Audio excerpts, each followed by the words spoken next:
Thank you for joining us at the Roundtable. Brought to you by Community Education Arts, a nonprofit organization based in Noblesville, Indiana. I'm Alice Cavanis-Gober, president of CEArts. And I'm Sarah E. Morin, secretary of CEArts. Let's sit down at the Roundtable.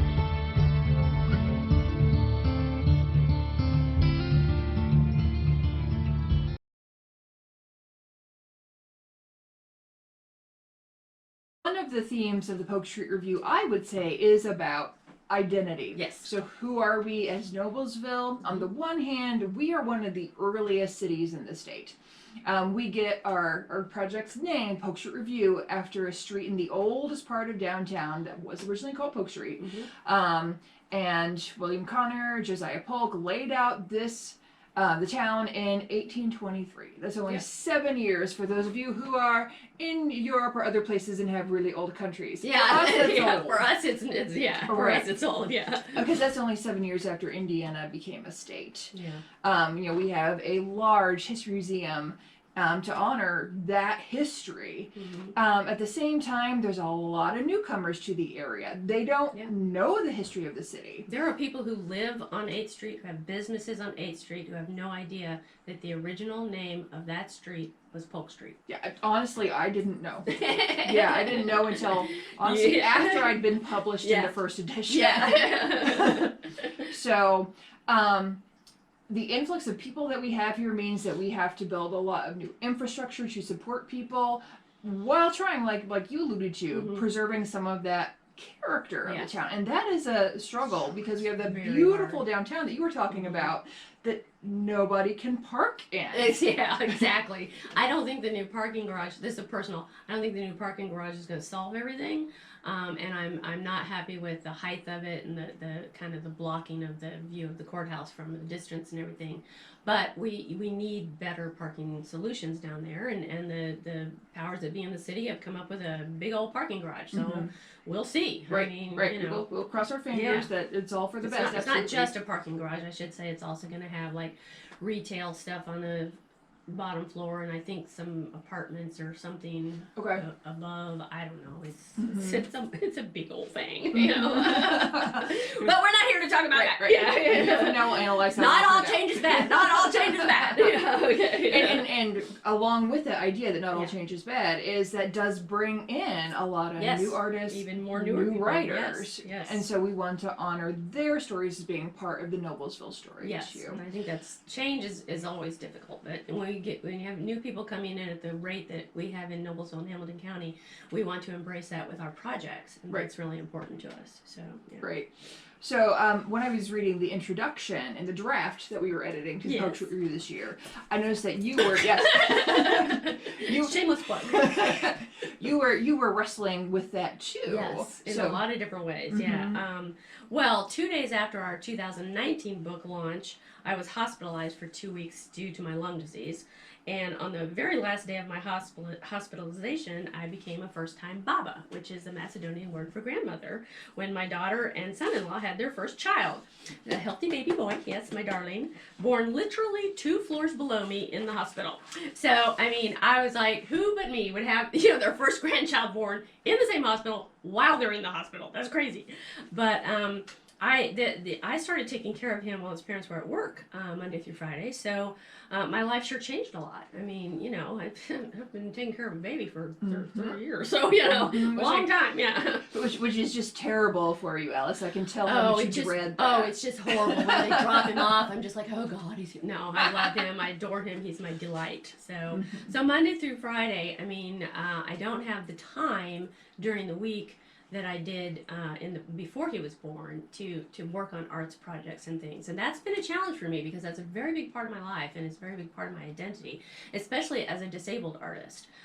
Finding the energy and the time when I feel good, because my health is one of the kind of things that have ups and downs. I get a lot of fevers and a lot of not good stuff. So not having, having this little baby need me instead of painting a painting or working on a poem or a story or the Polk Review or it's a challenge. I mean, I wouldn't trade it for the world. I wouldn't trade it for the world because he's like I said, he's my little pally, he's my delight.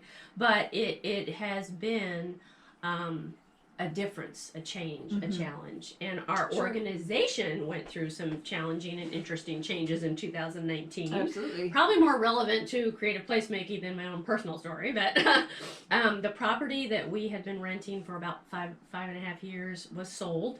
So we had to go through some serious changes, not the least of which was physically moving all of our stuff out of the property. Most of that stuff is in my garage, my back porch, and some closets. We had a rough month or two with the changes we were dealing with, and you and I talked a lot about the future of our 501c3 because not having that place to have offices to store all our stuff, to host all of our events, that made a big difference. And I remember asking you and our treasurer, the wonderful Miss Joyce Perry, who was our treasurer, if you guys would be willing to stick with me and come along if we rebranded, changed our name, used my home address as our mailing address, that kind of thing, and tried to continue with some of our projects and maybe add some new things in a different way. And, I was thrilled and grateful when both you and Joyce said you would. And so we did have to rethink kind of our brand, if you will.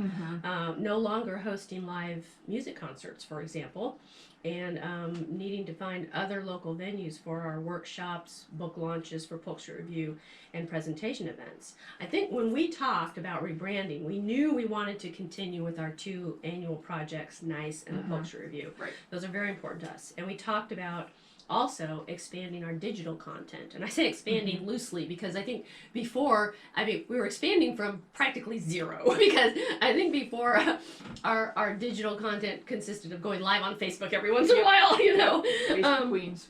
Yeah, so, but we rebranded our organization, new name, Community Education Arts, new mailing address, new website. We started focusing on adding more digital content to our opportunities for creative people of all kinds. And those now include, we have online arts showcase exhibits that revolve every couple of months with themes so you can submit to, poetry, prose, artwork, even music if you want. Our At the Roundtable podcast and short video series. And those literally, by the way, you can't, in the video, you can't really see, and in the podcast, you really can't see. But our At the Roundtable recordings take place at my dining room table, which is literally a huge 5-foot in diameter round butcher block table. So you can't see it. You might be able to see the very edge of it in the video, but it is a big round table, and that's why our podcast is called At the Round Table. It's a fun. Because that's where we sit. That's right. And so again, not all change is bad. As hard as those couple of months were when we first had to do all this, I am really excited and happy about all the changes that we've made. Me too.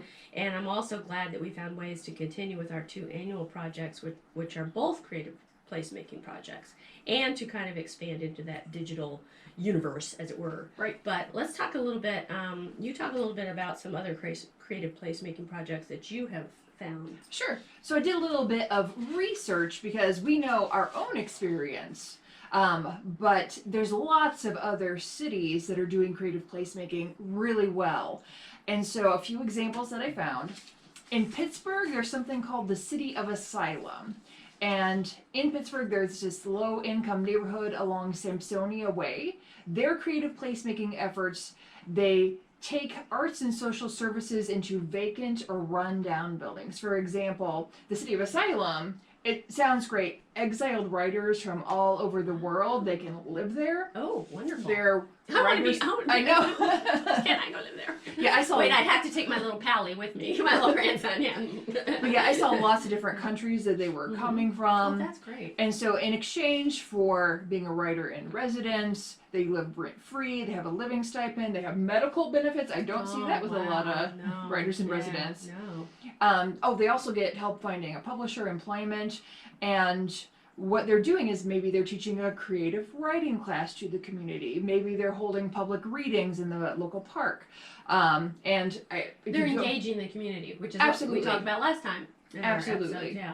Right. So yeah. And if you Google some of these buildings, there's just these beautiful murals on the sides of some of these buildings that they've created. There's also in the same area in Pittsburgh a former Masonic lodge, and it's being transformed into Alphabet City. And it's a multi-use building for arts programming, and it has a bookstore and a restaurant. I think I'd move in and never leave. Yeah, that sounds like a restaurant, bookstore. I'm in. Yeah. Wait, is there parking? No, I'm just kidding. There we go. Yeah. That's the problem we need to solve. Now tell us about what's going on in Alton, Missouri. Okay, so Alton is a small town in the Ozarks, and so local farmers and artisans partner together to supplement each other's incomes. For example, residents buy things at the art gallery, they buy things at the farmer's market, they might take culinary classes at a certified community garden, they can eat at a pay-what-you-can lunch program, they can learn to garden and raise beds, and then the produce goes back into the kitchen that I just mentioned.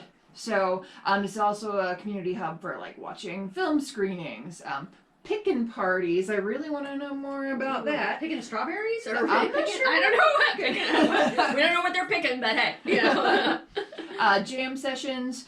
Well, you know, with that phrasing, it could be a jam session. Yeah, I have a feeling it's banjos and guitars, and you know, but who knows? Yeah. There's also an on-site library with books, art, music. It's all focused on the Ozarks. That's very cool. Right, Yeah. and so that's another way of building that sense of place and community there. Definitely. The last one I found was Revolve Detroit. Ooh. And so this started in 2013. The Detroit Economic Growth Corporation got a grant from Art Place America to display art in vacant storefronts and also just like underperforming public spaces. Cool. And so what happens is they work with local groups. They fill these storefronts with various pop-up shops, with art installations, and it's inviting people to just reimagine what can this place be that isn't being used or that is not being used to its full potential. What can we do to bring up the art level, to just bring new budding businesses in? Mm-hmm. And it makes it look aesthetically better, it makes it feel alive, and a lot of the revival of the area is due to this initiative. That's awesome. Well, Yeah. all of those examples that you brought are great examples for what we talked about. I'm going to recap a little bit here. At the beginning of looking at your community, looking at its history, looking at the past, the present, what does it need, what's going on there, what strengths does it have, and some of these are obviously, especially I think the Detroit example, are very good at trying to change public perception maybe of, Absolutely. So they have their goals in mind and they're meeting them.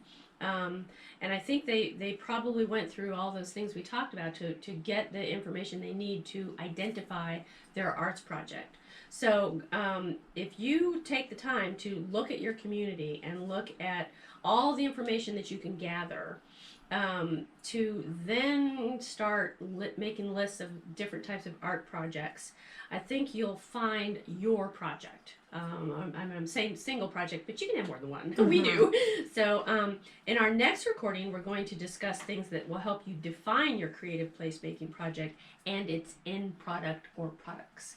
So that's all for this time. We'll see you next time at the round table.